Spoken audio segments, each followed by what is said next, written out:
திண்டுக்கல்ல கம்யூனிஸ்ட் கட்சி Marxist communist கட்சி வேட்பாளருடைய வெற்றி அறிவிக்கப்பட்டிருக்கிறது. அதே போல தூத்துக்குடி தொகுதியில பெருவெற்றி பெற்றிருக்கிறார் மீண்டும் திராவிட முன்னேற்ற கழகத்துடைய தூத்துக்குடி நாடாளுமன்ற உறுப்பினர் திருமதி கனிமொழி அவர்கள்.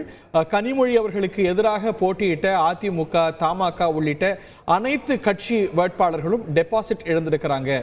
பிரம்மாண்டமான வெற்றியை மீண்டும் பதிவு செய்திருக்கிறார் தூத்துக்குடியில திருமதி கனிமொழி கருணாநிதி என்பது குறிப்பிடத்தக்கது.